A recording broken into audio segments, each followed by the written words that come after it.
Hello. Hi, everyone.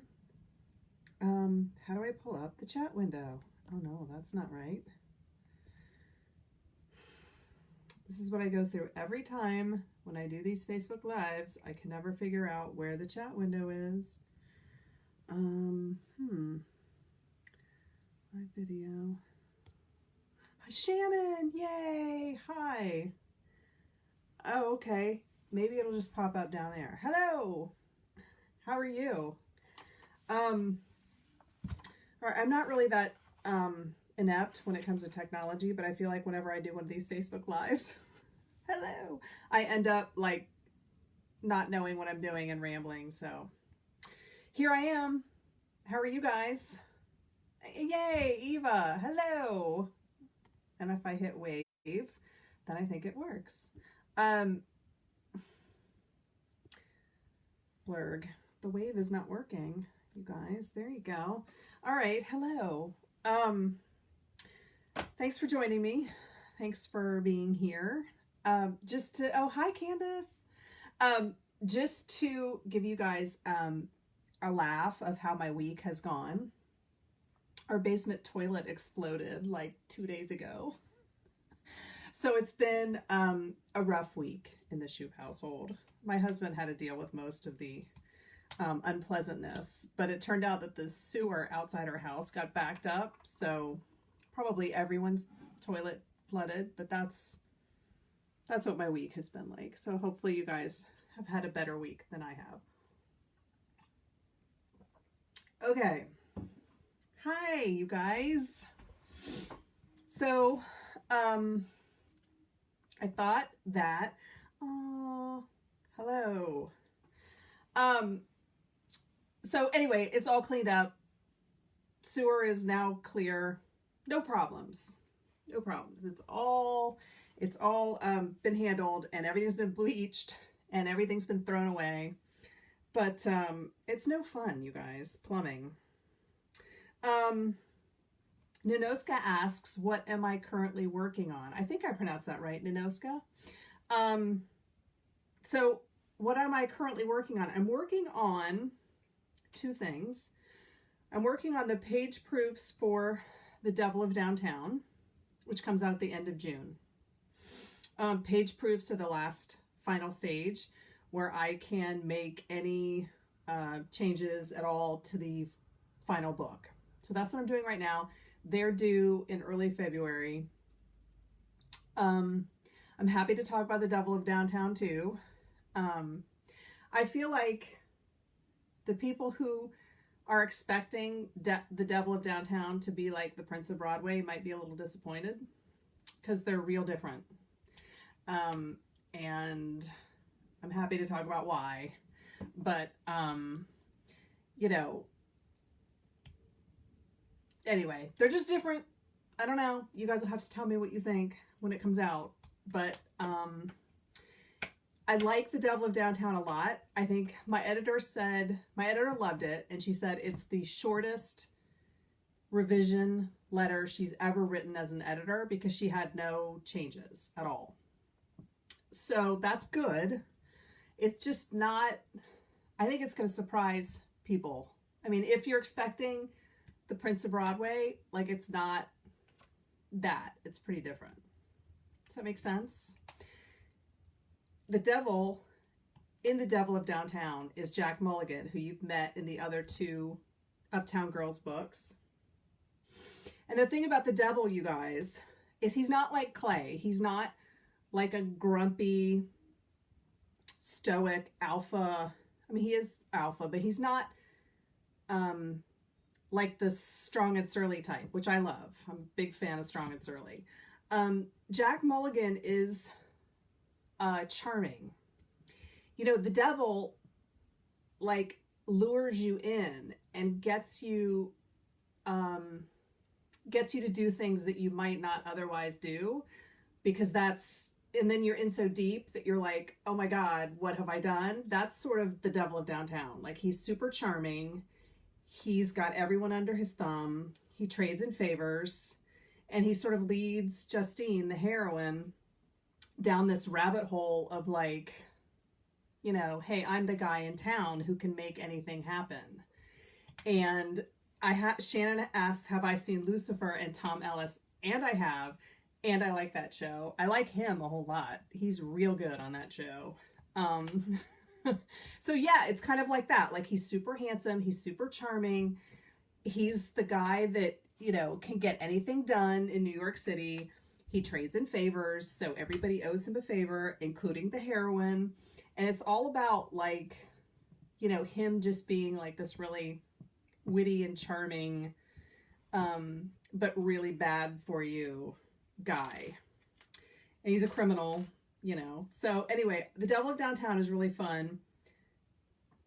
And I hope you guys really like it. That's all I'm going to say about that. So I'm almost done with it. And that comes out at the end of June. So yeah, think Lucifer, Tom Ellis. I mean, that's very close to, I think that's pretty close to Jack's character. So that's what I'm working on. That's The Devil of Downtown. The other thing that I'm working on is the next series, which has not been announced yet. The next series for Avon, I sold 4 books. And the name of the series is the Knickerbocker Rebels. And they are a group of 5 men who became friends in college because they're all outsiders from their families. They bond in college. Then when they get out of college, they decide to go into business together, pool their money, buy a baseball team, and build a stadium in the upper part of Manhattan. So the first book is a reunion romance, a couple that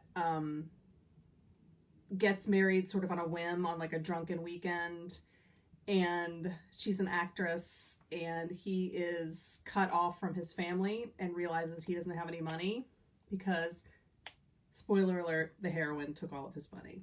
So that is book number 1. Yes, Eva said definitely time for a White Claw. Join me, friends, with White. This is not a paid endorsement for White Claw, but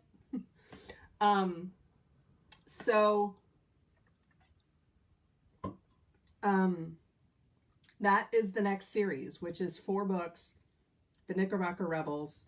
The first book, I think, comes out the end of 2020.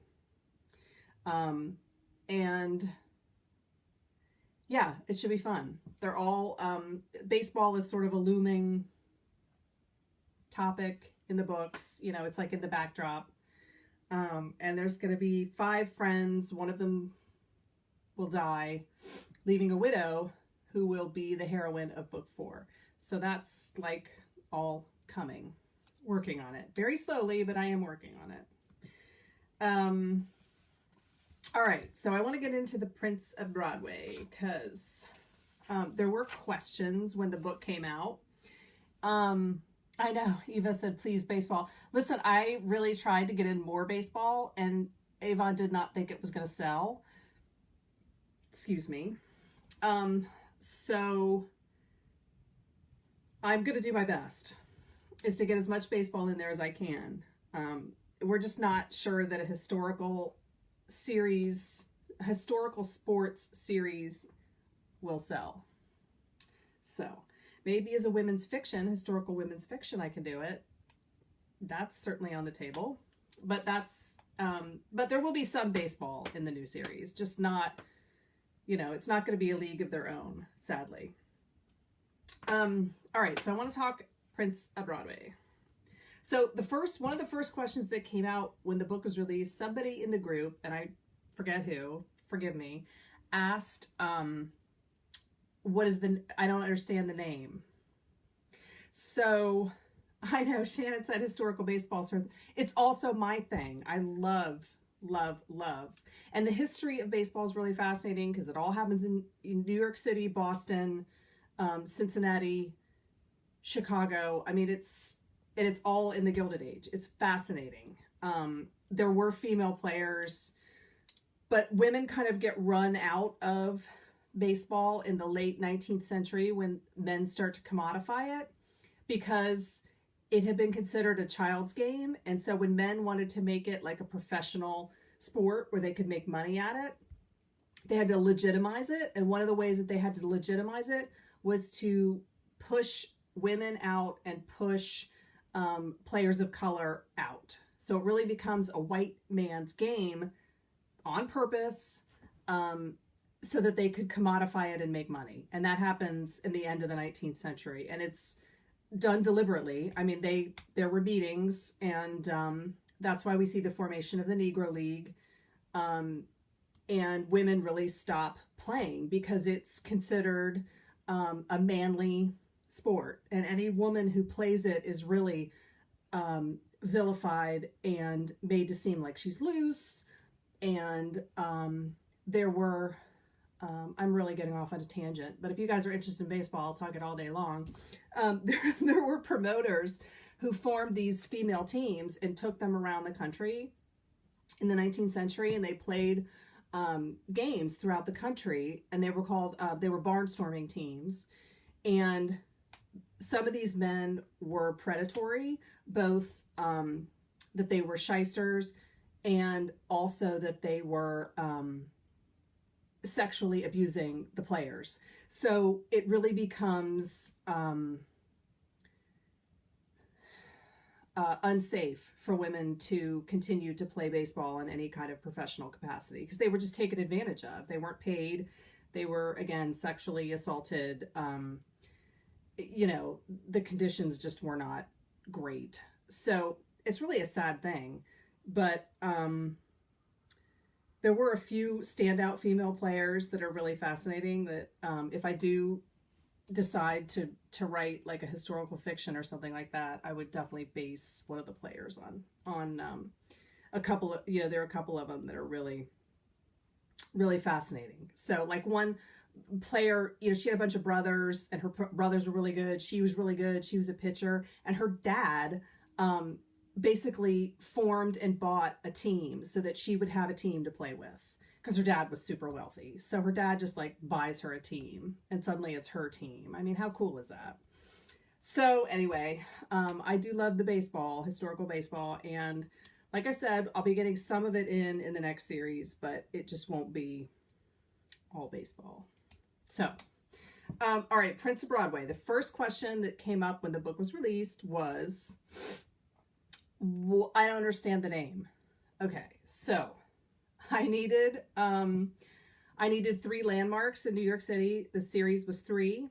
I needed 3 landmarks, but they had to be places that if I instantly said the name, somebody who knows nothing about New York would go, oh yeah, I know. So Fifth Avenue, I can say Fifth Avenue to anybody, you know, in the globe, and they would go, right, New York City. So Broadway was the other one. And the third one, the original title for Devil of Downtown was The Devil of 5 Points. Avon did not think that anybody would know what 5 Points is. I think I also said we tried to work in the Bowery somehow, but it was the same thing. Like nobody, the Bowery is kind of like a, you know, you kind of have to know New York, I think, to maybe know the Bowery. So it's not like Broadway or Fifth Avenue. So instead of Devil of 5 Points, we went with The Devil of Downtown. So that's like the series names. So that's why it's Prince of Broadway, because it was Rogue, Prince, and it was the King of 5 Points. And then we turned it into the Devil of 5 Points because King, they didn't like King. So that's why it's the Prince of Broadway. So I know that there is, I think, a Tommy Tune musical called The Prince of Broadway. Every time when I went to Google The Prince of Broadway, because I always Google my book titles, I saw that, you know, there was this musical, The Prince of Broadway. So sorry, Tommy Tune. But other than that, I liked it. I thought, you know, it worked. Clay is not really what you would consider a prince, but I sort of liked the play on his personality and, you know, yeah, Eva said real talk on naming conventions and publishing. I know it's hard because, and almost all of my book titles have all been mine. I've picked almost every single book title. There was one in the first series with Avon that they didn't like, that I had to come up with a third title because they nixed one of mine. But other than that, they've all been mine. I do not have titles for the new series. So again, the new series is the Knickerbocker Rebels. No, I'm sorry, Fifth Avenue Rebels, because I didn't want it to sound like the Knickerbocker Club. So I did Fifth Avenue Rebels. That's the new series. I need book titles. If anybody is so, inclined to be creative, I'm just kidding. I will come up with book titles. I don't know how, but I will. I sort of seem to pull them out of thin air. So, I'm still kind of working through what each book is about. So maybe it'll come from that. But Fifth Avenue Rebels. And I don't know what I'm going to name these suckers. Okay, that is a problem for future Joanna. Yes, Perrin, think on it. Everybody think on that. If you come up with good book titles, I'm ready, willing, and able to hear them. Usually I have the book title before I have the idea for the book. And the idea for the book usually comes from the book title. That's not happening this time. So, so that's where the name Prince of Broadway came from. The series name is, Marielle asked, are the Rebels about the baseball team? It's not, my friend. And I know you'll be disappointed. Full baseball series is not going to happen. So it's called the Fifth Avenue Rebels. And it's, they're all outsiders of their family, like the black sheep of the family, but they're going to it's a group of friends. They band together. They're going to buy a baseball team, and they're going to build a baseball stadium in New York. So baseball is like this kind of like looming in the background, but it's not, like you're not actually going to get players on the field. So I'm trying. I'm working on it. Okay, so that is, the Uptown Girls, in case you didn't know where that series name came from, because you guys were asking about names. That is, it's the Billy Joel song, obviously, but it's based on the Schuyler Sisters of Hamilton. So that's where that came from. I think I've talked about that. That's probably pretty obvious, but okay, let's get to other questions. And I printed this really small, so I have to get out my glasses.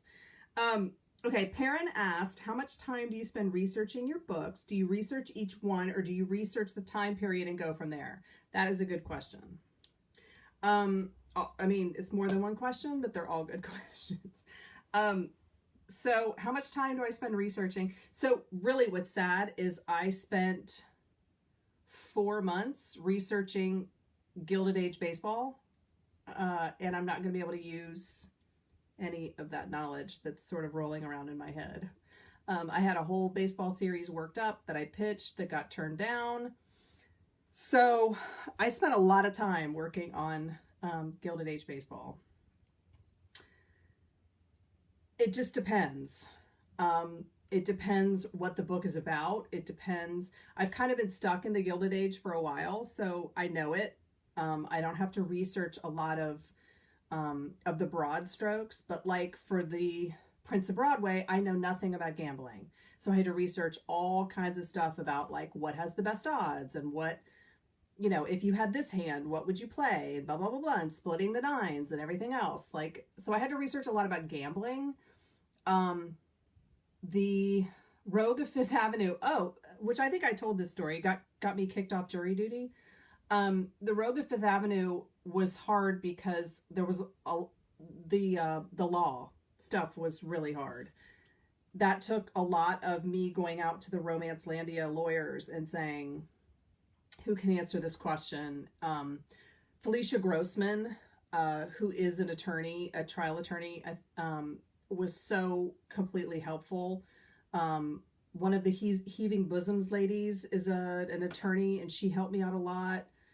I'm trying to think who else. I had like 4 or 5 romance writer lawyers that I just would like email questions all the time. They were amazing. So Rogue of Fifth Avenue took a long time, but a book, you know, A Notorious Vow took a long time because I had to research all the stuff about deafness in that era. You know, a lot of times it's stuff I know, but I don't know it in the Gilded Age. So it just depends on the book. For Magnate, I researched all of the stock market stuff, and that was a lot. And that helped in A Daring Arrangement because I already had the research for it because I researched it for Magnate. So I could use some of the tidbits that I'd learned in A Daring Arrangement. How did I get kicked off jury duty? Okay, so for the Rogue of Fifth Avenue, so Alice just asked this. I'll just quickly recap it. So for the Rogue of Fifth Avenue, he has this case that he's working on throughout the book. And I had a very specific question about a law in the Gilded Age, and God, it's escaping me right now what it is. Doesn't matter. I needed a question answered. So when you sign up for jury duty, Joanna Shoup is not my legal name. It is a mix of my legal name and my husband's last name. My legal last name is something else. When you sign up for jury duty, I signed up under my legal name. They don't know my husband's last name. So I think they had asked me at one point, like, what do you do? And I had mentioned, you know, I'm a romance writer. Or, you know, I'm a writer. And I think they'd asked what, and I said historical romance. Ha ha ha, whatever. So, so I actually get selected on the jury. I'm not an alternate. I'm on the jury. It was an armed robbery case that led to a high-speed chase on the internet, on the freeway, on the internet, on the freeway, interstate. So I'm working on my manuscript. It's due. I mean, it is like I'm at my deadline. I have a question over the weekend. It was like a Saturday or Sunday. Jury duty is, I don't come back until I think Wednesday. So it's a holiday weekend. I'm writing my question out to Twitter and I say, hey, is there any Romancelandia attorney who can answer a criminal defense question for me? And immediately I get like 3 or 4 lawyers, writers who direct message me on Twitter saying, let me know what you need. Okay, so I'm asking my questions offline. All I have asked for was, is there a criminal defense attorney who can answer a question for me? So my question gets answered. I turn in my manuscript. Everything's great. I come back to jury duty on whatever, that Wednesday, and they put the jury in the jury room, and they call me out. So I go out to go meet with the judge, and the bailiff or whoever hands me a piece of paper and says, is this your tweet? Did you tweet this over the weekend? And I look down and it's my Joanna Shoup Twitter account where I had tweeted out, is there a criminal defense attorney that can answer a question for me? And I said, yes. I said, I did. I said, it had nothing to do with this case. It was a question about, God, I wish I could remember it. It's not important, but you know, it was a question about, did blah, blah, blah exist in 1890 New York? And he said, did you get an answer? The judge said, did you get an answer? And I said, no, actually I didn't get, the exact right answer that I want. Do you happen to know? And the judge said, no, I don't. And he said, but you didn't talk about this case at all. And I said, no, I didn't. So they send me back to the jury room and they deliberate. The 2 attorneys and the judge go off and they deliberate. And then they just say, you know what, we're going to excuse you. So a tweet from my pen name about the Rogue of Fifth Avenue got me kicked off jury duty. So I was a little embarrassed, actually. I mean, not that I was like crazy about being on jury duty, but like I was a little embarrassed that that I had gotten kicked off. So anyway, it got me out of jury duty. I don't know. I'll probably never be called again. I'm probably on some sort of blacklist, some sort of do not request list. I don't know. But it is kind of wild that they, in addition to watching my real life legal Twitter, they were also watching my pen name Twitter, which I had never given them. So yes, Big Brother indeed. I don't know. They're very sneaky, I guess, the New Jersey judicial system. Okay, so do I research each book? That was the other part of parents' question. I do research each book because each book I try to put in something, there's so I try to put in something that like readers haven't seen before. So like in Devil of Downtown, the heroine Justine is actually researching, she's chasing husbands who desert their wives. So in the Gilded Age, remember, it's impossible for wives to divorce their husbands. Like, no matter how bad your husband was, he would have to, in New York, they had the toughest divorce laws in the country. And he would have had to, you'd have to prove that you were cheated on, and, they never believed the women. So it was impossible to get divorced in the Gilded Age, New York. So but conversely, it'd be very easy for a husband to just get up and walk out and decide, I don't want to be married anymore. I don't want to be here. So you see a lot of in the newspapers, spouses that are missing, spouses that have left. Marielle asked, does the husband have to initiate the divorce? Yes, the husband would have to initiate the divorce in New York. A lot of people went to, a lot of wives would have gone to Reno, or they would have gone to Newport, and you would stay for a long time. And then once you're a resident, then you can file for divorce in that state. But in New York, it was impossible to get a divorce. And even for a man, divorce was just, they really just didn't want couples to divorce. So in The Devil of Downtown, Justine is chasing after husbands who have just up and left their families and gone and settled elsewhere under another name or under their name, because it would have been just impossible to find. If somebody up and left, you would never find them. If any husband decided, hey, I don't want to do this anymore, they could just go. So the idea for that came because I stumbled across who the first policewoman was. The first policewoman was in Chicago. She was, I think, working for the Department of Health and Human Services, that kind of Department of Health. And she was chasing down husbands who had deserted their wives.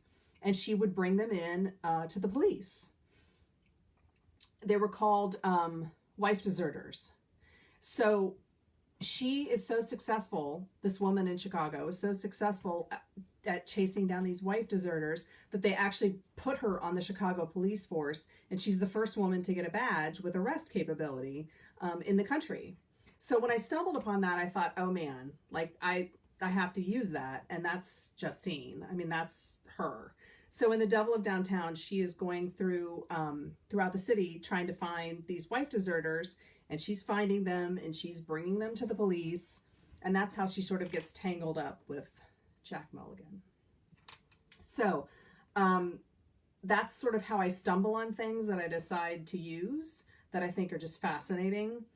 For the first book in the next series, which is going to be the first book in the Fifth Avenue Rebels, titled TBD.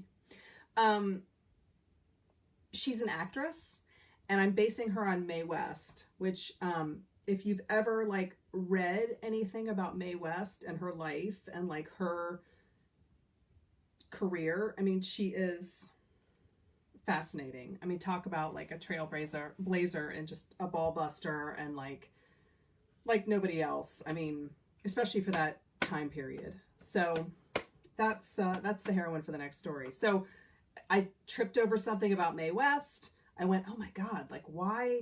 Like she is it, man. Like I have got to write a book based on somebody like her. And so then I started researching Mae West. Marielle said Mae West was ahead of her time, for sure. I mean, for sure. So smart and savvy, and like made a crap ton of money because she like invested it in real estate and was like really smart and had like an 80-year career, and like just, I mean, they don't make them like that anymore. That is for sure. She's amazing. So when I tripped across stuff about Mae West, I was like, okay, I'm definitely writing a heroine based on Mae West. So yeah, I researched a little bit about Mae West. I researched about acting. It depends. My research, her quotes are the best. My 4-year-old is sitting next to me doing her homework and is talking about this girl in Chicago who is an actress. I'm trying to see all of Eva's. Oh, can I see more? She's making a whole story. Yay! Oh my God, your daughter's the best. Or some, yeah, cute. So we're off on tangents. So that's research. Like, I usually try to find some, unknown little historical tidbit, and I turn it into a book.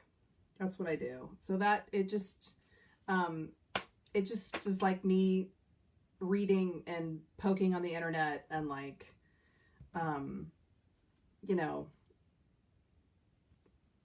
that's how I find things, and then I spend a lot of time researching them.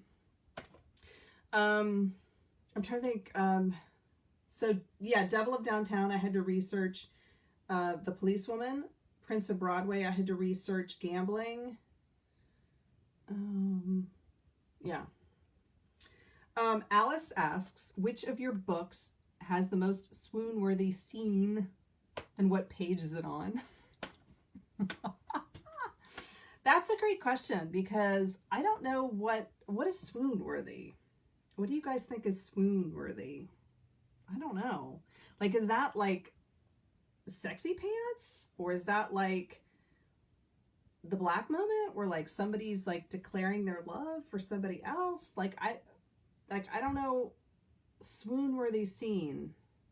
I'm probably the worst person to ask because I don't know.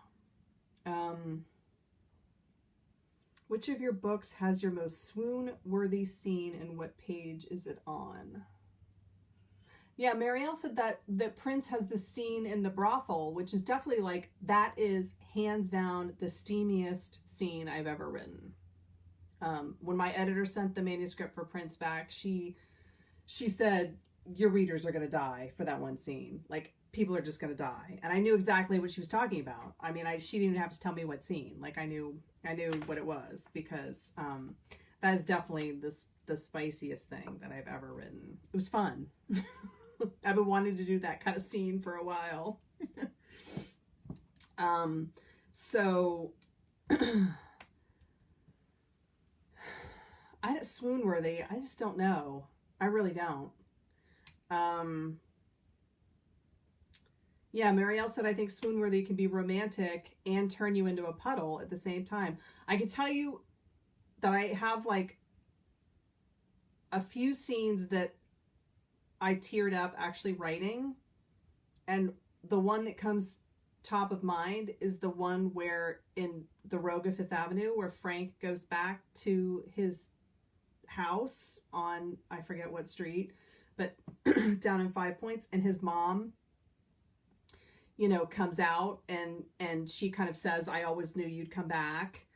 That scene like always gets me. I don't know why, because maybe I'm a mom and it's like I think about, kids leaving and coming back and what that would feel like. But that scene like always like teared me up.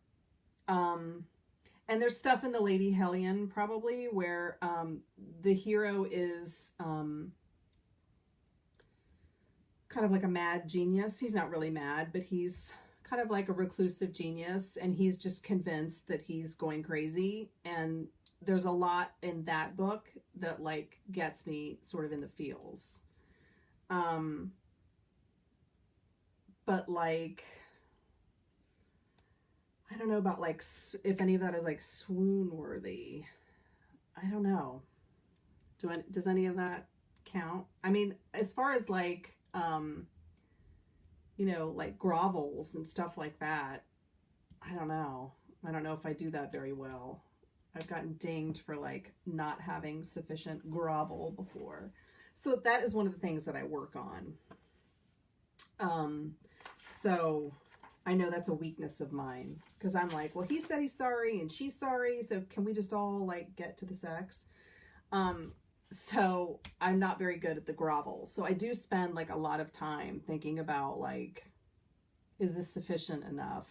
You know, have they said I'm sorry enough? Like, is it a big enough grand gesture kind of thing? Yes, Perrin says swoon-worthy is in the eye of the beholder. That's probably true. All right, more questions. So Lisa Marie asked, how did you get the title? Which we answered. Is Florence inspired by any historical figure or famous woman? So here's the thing about Florence. I did want to spend some time talking about Florence. I really try not to read reviews once the book is out, because I'm usually working on something else. And if I'm reading reviews that are like, this woman sucks and this book sucks and I don't know why she is writing, and you know, when they just go on and on, like I can't have that in my head when I'm trying to write something new, because then I second guess everything. So, but I will peek at reviews before, like kind of before the book comes out, because I just want to see like what's the temperature running, like what do people initially think. So for Prince, people seem to either love Florence or hate Florence. A lot of people were real mad at the end because there's no wedding. And I mean, people have said that in reviews. Like, I'm not making that up. Like they've said like the ending made me really mad, and I would have, you know, rated it higher, but whatever. So if you remember in Prince of Broadway, they, spoiler alert for anybody who hasn't read it, they don't get married. Florence spends the entire book thinking about and really committing to, I don't want to get married. And as modern women, we may not realize this, but women in the Gilded Age, if you married, you become property of your husband. Your money becomes his, your property becomes his, any future earnings become his. He can physically do whatever he wants. You become his. You cease to exist as a person. And I think that's hard for us to really wrap our heads around. I know it's hard for me. But, you know, that you would lose yourself. I mean, they don't even call you by your first name. You become Mrs. Frank Tripp. You're no longer, you know, maybe Mamie Green. You're Mrs. Frank Tripp. So Florence spends the whole book saying, I don't want to get married. I don't want to get married. I don't want to get married. She wants to open up her own business. She doesn't want to hand that business over to a man. I mean, even if it's a husband. I mean, you know. So I really felt like it was going to be a giant cop-out on my part to have her just suddenly be like, okay, yes, you are the one. Let's get married. It felt really disingenuous to me. I knew that it was probably going to make some people mad, because like it or not, many, maybe not us people, but many people really equate marriage with that happily ever after. It was not right for the story. It was not right for her. And I thought, well, if they're not going to get married, she's probably thought about birth control because that's Florence. And so I bring up that she's using what was called a womb veil, which would have been like a diaphragm. So an early form of the diaphragm. So she's using, something to prevent pregnancy. And, he's like, listen, I'll take you any way I can get you. We don't need to have a piece of paper for us to be together. And that to me felt right for the story. So I know a lot of people didn't like it. Some people did like it. So, I'm happy that there were a lot of people that did like it. So that's why I didn't have them get married. The other thing about Florence that makes people mad, is that some reviews, not a lot, but some reviews have said, I didn't like the heroine. She seems really childish and immature, and I can't remember the words that are used, but like, kind of basically like, she's kind of bratty. So fun fact, Florence is based on somebody that I know. I won't say who, but it might be my sister.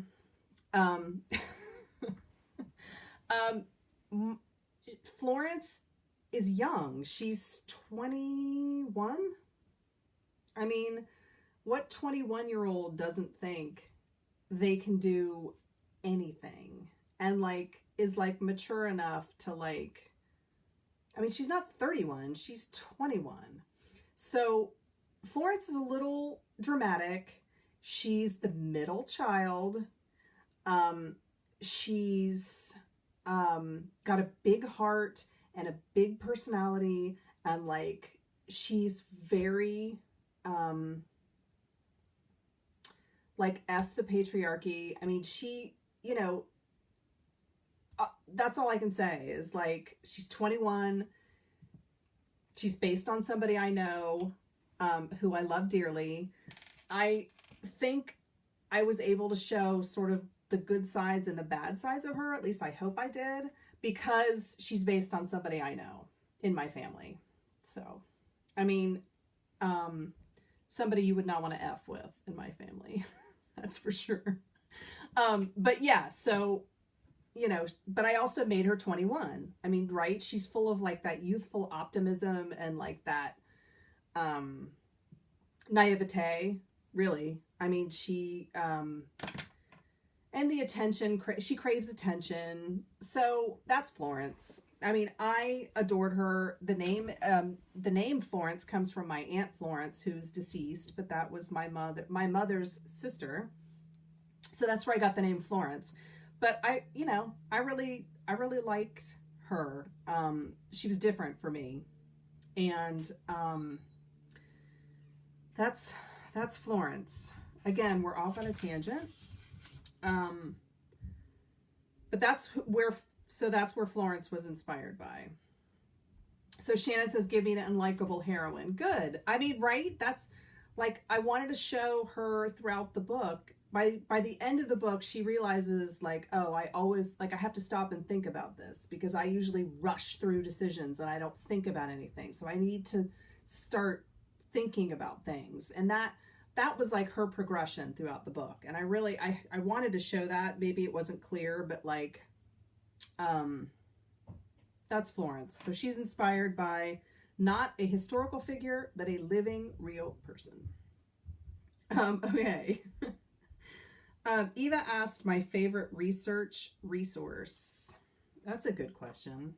I have a lot, but it kind of depends what I'm researching, but it's probably, there are a lot of websites that I look at, like Ephemeral New York and Bowery Boys, and there are a lot of websites that I look at, podcasts I listen to, Instagram accounts that I follow. I read a lot of books, a lot of like Gilded Age books. I've got tons in my office. a lot of books about New York. So, but I sort of like am always looking at stuff and always researching and always reading and just filing stuff away for when I find like a little nugget of something that I really, really like. And then I decide, I'm going to use it. So I don't know. I'm kind of like always researching. Like right now I'm researching theaters in the Gilded Age and like acting in the Gilded Age, baseball in the Gilded Age. And that it just really can be from anywhere. The Google Books, that's a good one because I'll usually start on Wikipedia and then, jump over to Google Books if I have to, just to deep dive into like primary sources from the day. Like John Jay Criminal College has criminal trial transcripts from New York City digitized from like 1850 to like 1950. So for Rogue of Fifth Avenue, I was actually able to read actual trial transcripts from the Gilded Age, like criminal trials. That was fascinating. I mean, just crazy. Charlene, hello. She asks, how do I stay focused? That's a good question. I don't know. I've been pretty unfocused lately. But I do try to write 1,000 words a day when I'm actually writing. I'm barely writing right now. I'm trying to get through these page proofs. And once I get through the page proofs, then I'll actually start drafting that first Fifth Avenue Rebel book. But I try to write 1,000 words a day, which usually takes me anywhere from an hour and a half to 2.5 hours. So sometimes I'll break that up. Like I have a day job. So sometimes in the morning I'll do 500 words, come home in the afternoon and do another 5. Just to kind of keep the story moving. That's really the only way I can do it. I don't have like huge chunks of time where I can like, some writers are like, I rented a hotel room and I went away for 4 days and wrote a book in the hotel room by myself. I mean, I can't do that. Like I have kids, I have a husband, I have a job. So yeah, I have to really just keep it moving every day, a little bit at a time. That's all I do. Okay. Where are we? Oh, my favorite thing on Netflix, because I said I was going to talk about that. You guys, have you seen this this fashion the fashion show that Tan France from Queer Eye is doing that just started? It's called oh my god, The Next Big Thing. Is that what it's called? Next in Fashion. Tan France from Queer Eye. And it is like Project Runway, but on Netflix. And Netflix has dumped a ton of money into the show. And they do an actual like runway, what's it called? Like for like, it's like Fashion Week. They like do like a whole runway show every single episode. I'm hooked. I love it. I've watched it. I was binge watching it all day while I was at work this morning. I had it on. So that is what I'm watching right now on Netflix. I highly recommend it. It's very, very good, but different than Project Runway. I feel like this is a little more international, where Project Runway felt very American. This feels very international, which I like. It's good. Okay. Any other questions? So, Marielle said, I loved how true Florence was to herself. She had the happiest ending with someone who would support her unconditionally, right? And Perrin says, Florence was trying to navigate the time period and her forward-thinking mind and having her parents happy-ish, right?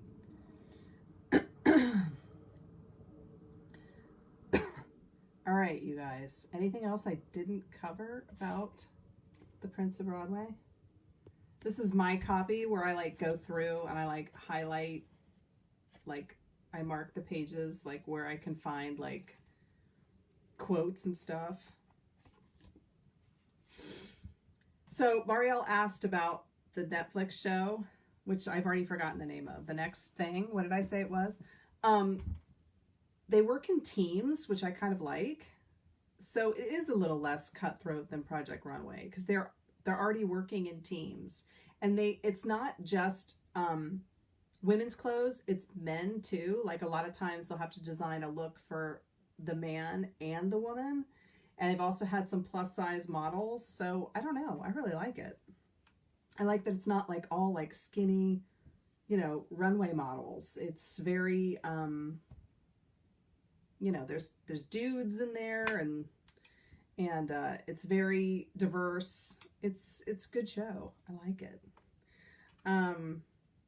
Anything else about Prince of Broadway that I have not covered, or the new series, or Devil of Downtown?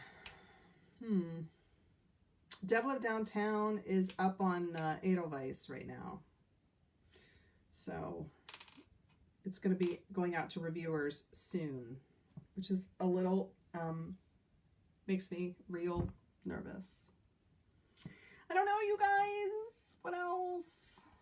What else? I think I talked like ad nauseum about. Oh my God, it's been an hour, you guys. I'm sorry. I didn't mean to go this long. I meant to keep it like nice and tight and like super interesting. And I feel like I have probably rambled yet again about lots of stuff that has nothing to do with anything. All right. So thanks. I'm going to jump off, I think. And I just wanted to say thank you guys so much for being here. Bye, Eva. Thanks for coming. Thank you guys. Thanks for reading. Thanks for reviewing. Always looking for more reviews. If anybody's read it and hasn't left a review, please, please, please. I don't care if it's a bad review. If you hated the book, fine. But just leave a review. The number of reviews is what matters. So that's my plea for reviews. So Alice, it has been a pleasure seeing you. Lynn, good to see you. Charlene, good to see you. Eva, good to see you. Marielle, good to see you. Everyone that was here. And anybody that stays around to watch later on. That's it.